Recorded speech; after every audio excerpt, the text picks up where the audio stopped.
Hello बच्चों, स्वागत है आप सभी का आपके अपने YouTube चैनल फिजिक्स क्लासेस में। बच्चों, जैसा आपको पता है कि हमने 10th क्लास में चैप्टर नंबर 7 स्टार्ट किया हुआ है, जीव जनन कैसे करते हैं। इस चैप्टर में अब से पहले मैंने आपको इसकी लगभग 8 क्लास मैंने आपको पढ़ा दी है। उम्मीद करता हूँ मैं कि 8 क्लास आपको समझ में आई होगी बहुत अच्छे से। अगर आपको कहीं भी कोई दिक्कत है तो आप मुझको मैसेज करके पूछ सकते हो कि सर मुझे ये चीज़ समझ में नहीं आई। ठीक है, मैं भी आशा करता हूँ कि आपको वो चीज़ें समझ में आ गई होगी। आज हम इस चैप्टर का मोस्ट इंपॉर्टेंट टॉपिक जो हमेशा से पूछा जाता है आपके लॉन्ग क्वेश्चन में, मनुष्य में लैंगिक जनन को देखेंगे। इससे पहले मैंने आपको प्लांट्स के अंदर जनन पढ़ा दिया, लैंगिक भी और अलैंगिक भी। ठीक है, तो आज आपकी 9वीं क्लास है। इस क्लास में हम देखने वाले हैं कि मनुष्य जो होता है, ह्यूमन बीइंग, हमारे अंदर लैंगिक जनन किस तरह से होता है। जैसे सबसे पहले स्टार्ट करते हैं आज की क्लास, तो मैं आपको बताना चाहता हूं कि आप सभी को पता है कि मनुष्य एक लिंगी प्राणी है। एक लिंगी प्राणी का अर्थ क्या है? एक लिंगी प्राणी का अर्थ यह होता है कि मनुष्यों में नर मादा जननांग एक उसमें होगा और मादा जनन अंग किसी और दूसरे में होगा। मतलब कहने की बात है कि नर जनन अंग एक अलग बॉडी में होगा, मादा जनन अंग एक अलग बॉडी में होगा। जिसके अंदर नर जनन अंग पाया जाएगा उसको पुरुष बोलते हैं या नर बोलते हैं, और जिसके अंदर मादा जनन अंग पाई जाएगी उसको मादा बोलते हैं या फीमेल बोलते हैं या लेडीज बोलते हैं। ठीक है, तो ये तो हमारी पहचान हो गई जन्म के आधार पर कि हम कौन पुरुष है और कौन महिला है, मनुष्य के अंदर कौन पुरुष है और कौन महिला है, कि कौन जिसके अंदर नर जनन अंग पाया जाएगा वो पुरुष, जिसके अंदर मादा जनन अंग पाई जाएगी वो महिला। अब क्या होता है, जैसे जैसे आपका विकास होता है, जैसे जैसे धीरे धीरे आपकी उम्र बढ़ती है, तो एक स्टेज आती है आपकी जिसको बोलते हैं हम किशोर अवस्था, टीन एज या प्यूबर्टी एज। ये एज बहुत ज़्यादा इंपॉर्टेंट है इस चैप्टर के लिए। देखो, बहुत सारी अवस्था होती है, बाल्यावस्था, किशोर अवस्था, युवावस्था, प्रौढ़ावस्था, लेकिन हम जो पढ़ेंगे वो केवल किशोर अवस्था के बारे में पढ़ेंगे। क्यों पढ़ेंगे किशोर अवस्था के बारे में? क्योंकि किशोर अवस्था बहुत ज़्यादा इंपॉर्टेंट होती है आपकी लैंगिक जनन में। तो सबसे ज़्यादा इंपॉर्टेंट रोल प्ले करती है आपकी किशोर अवस्था। किशोर अवस्था को इंग्लिश में प्यूबर्टी बोलते हैं, आप इसे टीन एज भी कह सकते हैं। क्या कह सकते हैं? Teen age. टीन एज का मतलब क्या होता है कि ऐसी एज जो 13, 14, 15, 16, 17, 18, 19 जिनके लास्ट में इन आ रहा है, यानी कि 13 से 19, कहीं कहीं 12 से 19, कहीं कहीं 11 से 19 भी आपको मिलेगा। ठीक है, तो इस एज को टीन एज बोलते हैं। ये सबसे ज़्यादा इंपॉर्टेंट अवस्था होती है आपके जीवन की। क्यों होती है अभी आगे हम देखेंगे। तो सबसे पहले लैंगिक जनन पढ़ने से पहले मैं आपको टीन एज के बारे में कुछ बताना चाहता हूं। सबसे पहले टीन एज यह मानव जीवन की एक महत्वपूर्ण चरण है जो बचपन और युवावस्था के बीच आता है। आप सभी लोगों ने अपना बचपन जिया है, उस बचपन और जब आप युवा हो जाते हैं, आप उनके बीच की एक अवस्था है 13 से 19 की अवस्था। 19 के बाद आप क्या हो जाते हैं? युवा बन जाते हैं, और 10 या 11 से पहले या 13 से पहले आप क्या होते हैं? बच्चे होते हैं। तो उसके बीच की अवस्था है आपकी कौन? किशोर अवस्था। उसके बाद यह आमतौर पर 13 से 19 वर्ष की आयु के बीच होती है। तो मैंने अभी आपको बताया, आमतौर पर 13 से 19 साल के जब आप हो जाओगे तो तब ये अवस्था प्रारंभ होगी। मुझे लगता है आप 10th क्लास में पढ़ रहे हैं, सभी की उम्र इसके बीच में होगी। इसलिए ये आपके लिए बहुत ज़्यादा इंपॉर्टेंट हो जाता है कि किशोर अवस्था आपको क्यों बोलते हैं और क्यों इसमें आपके शरीर में क्या क्या परिवर्तन आएंगे, क्यों इसको बहुत ही इंपॉर्टेंट अवस्था माना जाता है जीवन के एक चरण की। तीसरा पॉइंट, पहला हो गया, दूसरा हो गया।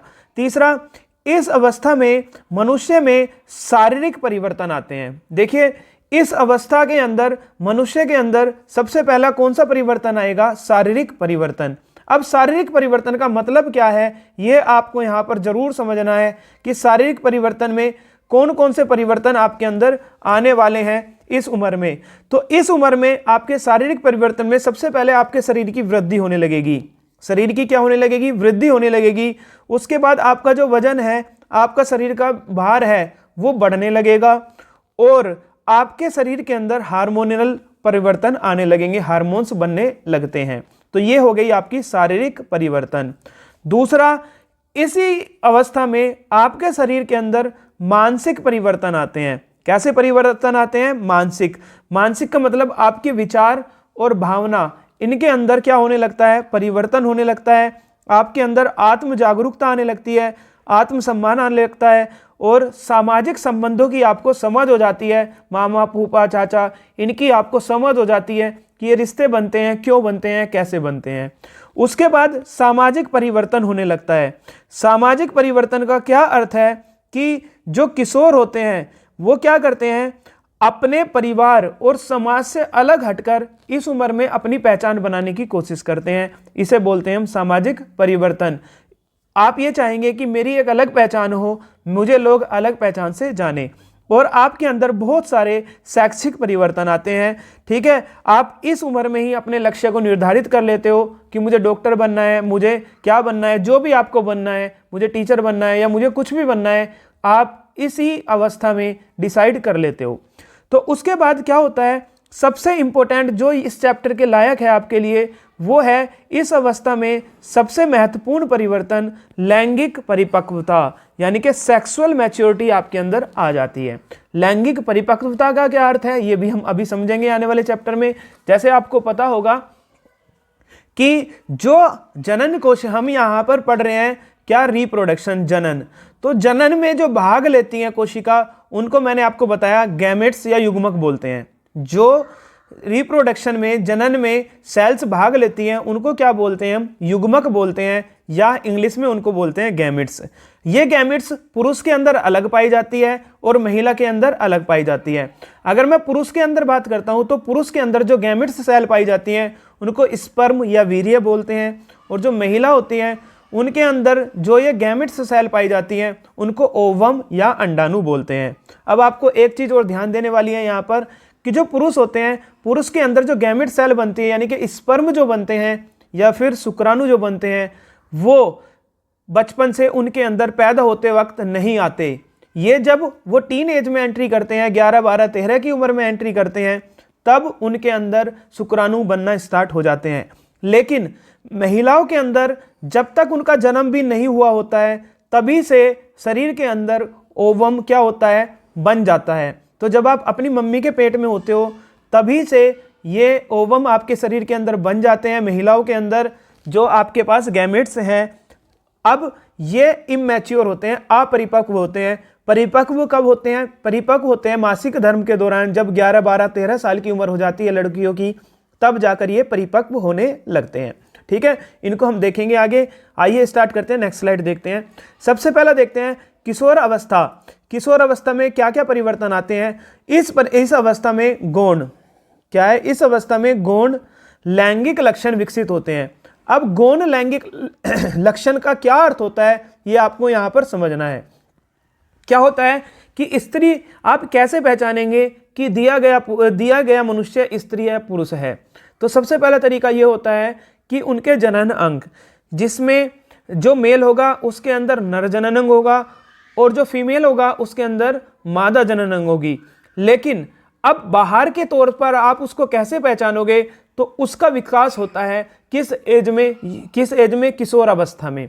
किशोर अवस्था में ही वो एज होती है जिसमें लड़का और लड़की में बहुत अच्छे से बाहर की तरफ से बाहर की ओर से क्या होने लगता है? बाह्य लक्षणों के आधार पर उन्हें पहचाना जा सकता है। उन बाह्य लक्षणों को ही गौण लक्षण बोलते हैं। बाह्य लक्षणों को ही क्या बोलते हैं? गौण लक्षण। अब क्या क्या यहाँ पर परिवर्तन होते हैं मेल और फीमेल के अंदर, ये आप देख सकते हैं। किशोर अवस्था क्यों इंपॉर्टेंट अवस्था कही जाती है, ये यहाँ पर आप जान सकते हैं। सबसे पहला क्या होता है कि पहले मैं पुरुष की बात करता हूँ, ये है आपका मेल और ये क्या है आपके पास? फीमेल।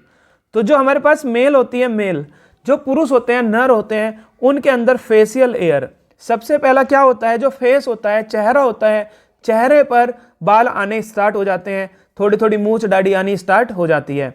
दूसरा, उनकी वॉइस चेंज। वॉइस चेंज का मतलब है कि उनकी आवाज़ जो होती है वो आवाज़ भारी होने लगती है। आपने देखा होगा जब छोटे बच्चे होते हैं 9, 10, 11 साल के, तो उनकी आवाज़ बहुत अच्छी होती है, मधुर होती है।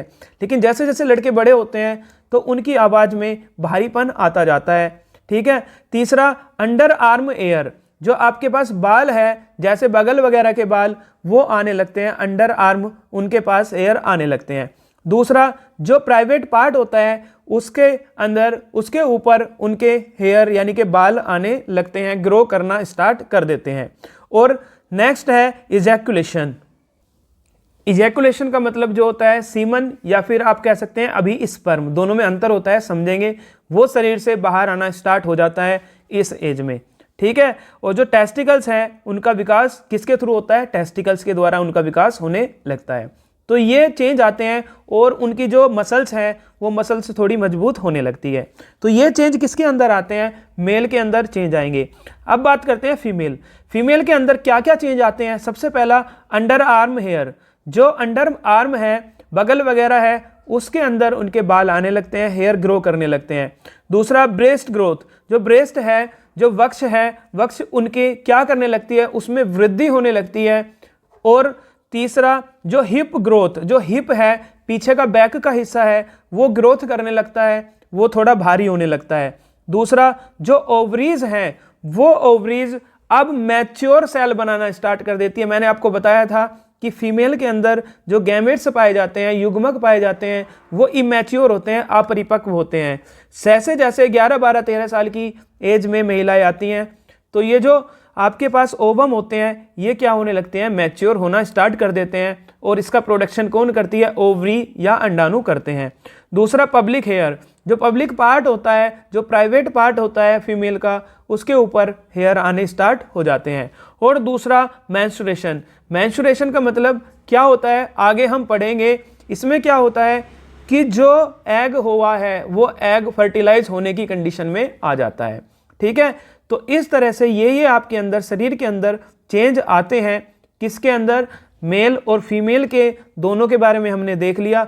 और इसके साथ साथ हार्मोनल चेंज भी आते हैं, कुछ हार्मोन्स भी रिलीज होने लगते हैं। जैसे मेल के अंदर एक पार्ट पाया जाता है रिप्रोडक्शन पार्ट जिसको बोलते हैं टेस्टिस या व्रसन। उसके अंदर से टेस्टोस्टेरोजन नामक हार्मोन्स रिलीज होने लगता है। कौन सा, टेस्टोस्टेरोन। उसके बाद महिलाओं में भी इसी तरह का एक हार्मोन होता है एस्ट्रोजन, वो ओवरी से रिलीज होने लगता है। सब कुछ पढ़ेंगे हम, टेंशन मत लीजिए। Stimulate the many physical changes that adolescent go through during puberty यानी कि किशोर अवस्था में बहुत सारे चेंज यहाँ पर आने लगते हैं। तो इस तरह से आपने देखा कि जो यहाँ पर हमारे अंदर चेंज आते हैं किशोर अवस्था में, यहाँ पर आप देख सकते हैं girl ovary begin to develop egg sales.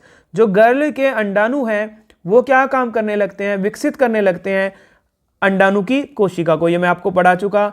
और जो पुरुष है वो स्पर्म सेल को बनाना स्टार्ट कर देते हैं, ठीक है। और पब्लिक हेयर आ जाते हैं, डेवलपमेंट ऑफ द ब्रेस्ट का क्या होने लगता है, विकास होने लगता है।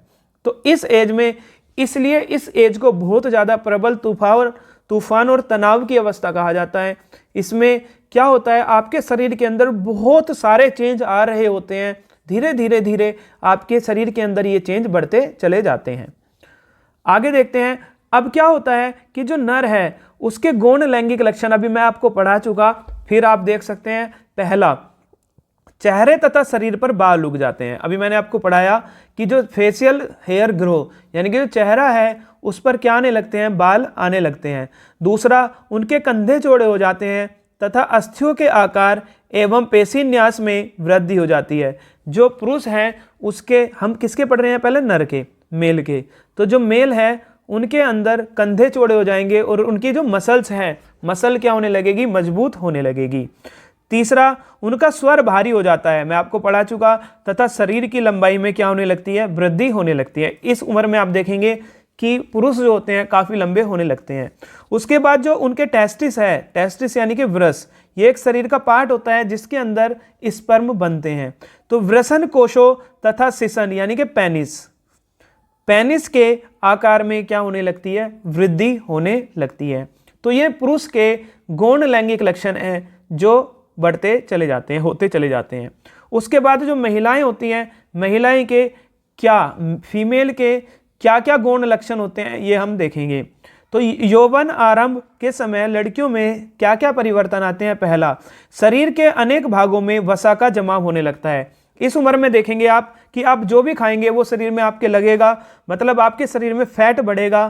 फैट बढ़ेगा तो आप थोड़े मोटे होने लगोगे।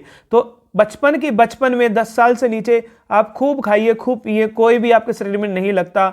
लेकिन जैसे ये उम्र आती है तो इस उम्र में आपके शरीर के अंदर फैट जमा होने लगता है। दूसरा, जो ब्रेस्ट है, स्तन है, स्तनों का आकार क्या होने लगता है? बढ़ने लगता है, स्तन थोड़े भारी होने लगते हैं। तीसरा, त्वचा प्राय तेलीय हो जाती है, कभी कभी मुहासे भी निकलने लगते हैं। सबसे इंपॉर्टेंट है कि इस उम्र में जो स्किन है लेडीजों की वो कैसी होने लगती है? वो ऑयली होने लगती है, और ऑयली होने लगती है कभी कभी इनके चेहरों पर, हाथ पर, पैर पर क्या होने लगता है? मुहासे या फुंसी फोड़ा भी निकलने लगता है। चौथा, श्रोणी प्रदेश या कूल्हे, कूल्हे यानी कि बैक साइड जिससे आप बैठते हो, का फैलकर चौड़ा होना। तो ये जो हिप का एरिया है, पीछे का जो एरिया है, वो क्या होने लगता है महिलाओं का? वो थोड़ा चौड़ा होने लगता है, चौड़ा होकर फैलने लगता है। पांचवा, अंडोत्सर्ग तथा मासिक आतव चक्र का प्रारंभ। मैं आपको पढ़ा चुका कि ओवुलेशन हो चुका है, ओवुलेशन होने लगता है, यानी कि जो अंडाणु है, ओवम है, ओवरी ओवम को रिलीज करने लगती है और वो मैच्योर होने लगता है और उनके अंदर मासिक चक्र का प्रारंभ हो जाता है 12-13 साल की उम्र में। क्यों होता है, कैसे होता है, सब कुछ हम आने वाली वीडियो में पढ़ेंगे। छठा, कक्षीय एवं जघन बालों का उगना। आपने देखा होगा इस उम्र में जो आप देखेंगे किशोर अवस्था की उम्र में जो बाल हैं वो प्राइवेट पार्ट पर बाल उगने लगते हैं। तो देखिए कितने ज़्यादा आपके शरीर के अंदर परिवर्तन हो रहे हैं किशोर अवस्था में। इसलिए किशोर अवस्था को बहुत ही ज़्यादा तूफान की अवस्था कहा जाता है। इसमें शरीर के अंदर आपके इतने ज़्यादा चेंज होते हैं, इतने ज़्यादा चेंज होते हैं, और सबसे इम्पोर्टेंट आपके अंदर क्या चेंज होते हैं, मैंने आपको पढ़ाया कि सबसे ज़्यादा इम्पोर्टेंट है किशोर अवस्था में लैंगिक लक्षण विकसित हो जाते हैं और लैंगिक परिपक्वता आ जाती है। लैंगिक परिपक्वता का क्या अर्थ होता था, मैं आपको बता चुका कि जो पुरुष हैं वो स्पर्म प्रोड्यूस करने लगते हैं, और जो फीमेल है उसमें तो ओवम पहले से ही प्रेजेंट था, वो अब मैच्योर होकर एग रिलीज होने लगता है। और इस तरह से आप देखोगे शरीर के अंदर ये चेंज आपके आते हैं। अब हम देखेंगे मादा युग्मक तथा पुरुष युग्मक के गुणों की तुलना। मैं आपको बताऊं सबसे पहले तो ये समझिए, मादा युग्मक को हम क्या बोलते हैं? शुक्राणु। क्या बोलते हैं? शुक्राणु, या आप कह सकते हैं स्पर्म। और जो पुरुष है, सॉरी उल्टा हो गया, मादा को बोलते हैं हम क्या? मादा युग्मक को हम क्या बोलते हैं? फीमेल गैमेट्स को हम बोलते हैं क्या? ओवम या अंडाणु। अंडाणु या फिर क्या बोलते हैं? ओवम। जबकि पुरुष युग्मक को, मेल गैमेट्स को हम बोलते हैं शुक्राणु या फिर बोलते हैं इसको स्पर्म। अब इनके गुणों की तुलना करते हैं, किस किस तरह से ये दिखाई देते हैं। सबसे पहले शुक्राणु जो होता है वो इस तरह से पूंछ के आकार का होगा। किसके आकार का होगा? पूंछ, इस तरह से। और जो ओवम होती है वो इस तरह से आपकी गोल पाई जाएगी। अब बात करते हैं इनके गुणों की तुलना करते हैं हम। सबसे पहला गुण लेते हैं इसका, क्या है सबसे पहला गुण? देखिए सबसे पहला गुण लेते हैं इनका आकार। नंबर 1 हमने लिया आकार। तो जो पुरुष युग्मक होता है, शुक्राणु होते हैं, वो साइज में छोटे होते हैं, उनका आकार कैसा होता है? छोटा। और जो मादा युग्मक होते हैं उनका आकार बड़ा होता है। कैसा होता है? बड़ा। दूसरा, मोबिलिटी यानी कि इनका चलना। तो जो आपके पास पुरुष युग्मक होते हैं वो चलकर मादा युग्मक यानी कि ओवम पर क्या करते हैं? एग को फर्टिलाइज करते हैं, यानी कि ये चल सकते हैं, चल सकते हैं, और ये चल नहीं सकते, चल नहीं सकते। तो अंडाणु नहीं चलेंगे, मेल गैमेट से जाएगा और इसको क्या कर देगा? फर्टिलाइज कर देगा। तीसरा, इनका लोकेशन कहाँ पर होगी? लोकेशन कहाँ पर होगी? तो सबसे पहले जो पुरुष गैमेट्स होता है, पुरुष युग्मक होता है, वो वृषण में बनता है। कहाँ पर? वृषण में बनता है। और जबकि आप देखेंगे जो मादा युग्मक होती है वो अंडाणु में बनती है, ओवरी में क्या होती है? बनती है। अंडाणु में बन तो पहले ही चुकी होती है, अब यहाँ पर क्या हो जाती है? मैच्योर हो जाती है। क्या हो जाती है, मैच्योर। अब इनकी संख्या देखेंगे, ये इंपॉर्टेंट है। संख्या सबसे पहले कि ये बहुत ही बड़ी संख्या में बनते हैं। कौन, स्पर्म। और एक महीने में लगभग एक ही एग रिलीज होता है। हर एक महीने एक ओवरी एक ही एग रिलीज करती है। तो ये केवल एक निकलता है। ठीक है, तो समझ लो एक बार दोबारा कि मैंने आपको क्या पढ़ाया है अभी।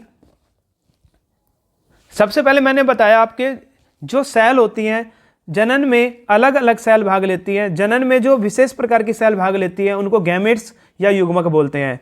पुरुष के अंदर अलग होती है, महिलाओं के अंदर अलग होती है। तो जो पुरुष के अंदर गैमेट्स सेल होती है उनको बोलते हैं नर युग्मक, और मादा के अंदर जो गैमेट सेल होती है उनको बोलते हैं मादा युग्मक। पुरुष युग्मक में शुक्राणु होते हैं और मादा युग्मक में क्या होते हैं, अंडाणु होते हैं। शुक्राणु का इस तरह से आप देखेंगे डायग्राम, और अंडाणु का इस तरह से डायग्राम। एक बार के इजैक्यूलेशन में लगभग 20 लाख के आसपास स्पर्म निकलते हैं, जबकि अंडाणु केवल एक होता है। कितना होता है, केवल एक। ये शुक्राणु जाएंगे, पुरुष के शुक्राणु जाएंगे किसके साथ, अंडाणु के साथ मिलेंगे और वहां पर निषेचन होगा। सबसे पहले आकार की बात करते हैं तो जो शुक्राणु होते हैं उनका आकार बहुत ही ज्यादा छोटा होता है। शुक्राणुओं का आकार बहुत ज्यादा क्या होता है, छोटा, जबकि अंडाणु का आकार बहुत ही ज्यादा क्या होता है, बड़ा होता है। दूसरा, शुक्राणु चलकर जाते हैं अंडाणु की ओर, अंडाणु नहीं चलते। तीसरा लोकेशन, ये वृषण में बनते हैं। पुरुष के अंदर पाए जाने वाला एक पार्ट होता है टेस्टिस, तो ये किस में बनते हैं, टेस्टिस में, अभी हम पढ़ेंगे सारा। और ये किस में बनते हैं, ओवरी में बनती हैं। कौन, आपके अंडाणु। उसके बाद आप देखेंगे संख्या में ये बहुत ही ज्यादा संख्या में बनते हैं, और अंडाणु केवल एक ही संख्या में केवल एक ही बनते हैं। यानी कि हर महीने केवल एक अंडा रिलीज होता है, वो ही फर्टिलाइज कर सकता है या नहीं कर सकता। अगर फर्टिलाइज कर देता है, वो निषेचन हो जाता है, उसे शुक्राणु से निषेचन हो जाता है, तो वहां पर एक जाइगोट बनता है, एक बच्चे का विकास होता है। नहीं बनता तो मासिक धर्म के रूप में बाहर निकल जाता है। ठीक है, तो ये मैंने आपको पढ़ा दिया। इसके बाद जो हम स्टार्ट करेंगे वो करेंगे मनुष्य के अंदर लैंगिक जनन में नर जनन तंत्र। ठीक है, उम्मीद करता हूँ आपको ये समझ में आया होगा। नहीं आया होगा तो आप मुझसे दोबारा पूछ सकते हो। चलिए फिर मिलते हैं नेक्स्ट वीडियो में। धन्यवाद।